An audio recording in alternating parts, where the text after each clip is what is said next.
మీ clip ఒకటి viral అయింది, like మహేష్ని ఏదో బ్యాక్ లుక్ ఇచ్చి ఆర్టిస్ట్ మహేష్ని, అది బాగా వైరల్ అని చూసారా మీరు?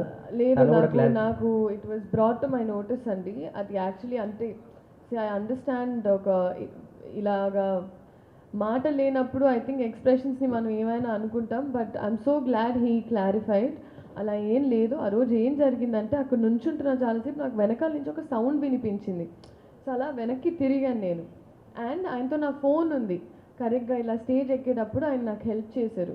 సో నేను ఆ ఫోన్ కోసం తిరిగాను ఆయన, నేనేదో వినిపించిన వెనకాల. అండ్ మనం ఆబ్వియస్లీ ఆ టైంలో స్పీచ్లో we're all like carried away.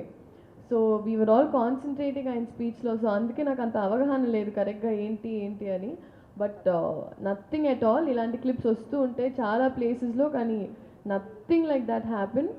And industry అన్నప్పుడు అండ్ ఎస్పెషలీ ఇలాంటి క్లిప్పింగ్స్ చాలామందికి ఇలాంటివి జరుగుతూ ఉంటాయి వేర్ ఇట్స్ మిస్కమ్యూనికేటెడ్.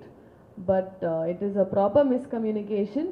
నాకు ఇంకా అంత చాలా సీన్స్ కూడా చేశాను. There is nothing like that. So ఏది ఒక మనిషి వర్బల్గా చెప్పే వరకు ఏది నమ్మకండి అని నేను చెప్తాను. ఎందుకంటే Instagram can be very receiving. నాకే ఆ రోజు చూసిన వెంటనే ఐ ఫెల్ట్ వెరీ బ్యాడ్. ఎవరు ఆరోగెన్స్ కాదు, ఎవరు అవన్నీ big words, arrogance or misbehave, nothing like that. ఎప్పుడైనా నా నుంచి అయినా ఇండస్ట్రీలో ఎవరి నుంచి అయినా మేమేం చెప్పాలనుకుంటే మా నోటి ద్వారా చెప్పేస్తాం. మీరు క్లిప్పింగ్స్ అలా నమ్మకండి. Thank you. హరీష్ గారు, ఇది గబ్బర్ సింగ్ అనే టైటిల్ ఒక ఫిక్షన్, అంటే మనం క్రియేట్ చేసి పాపులర్ చేసిన టైటిల్.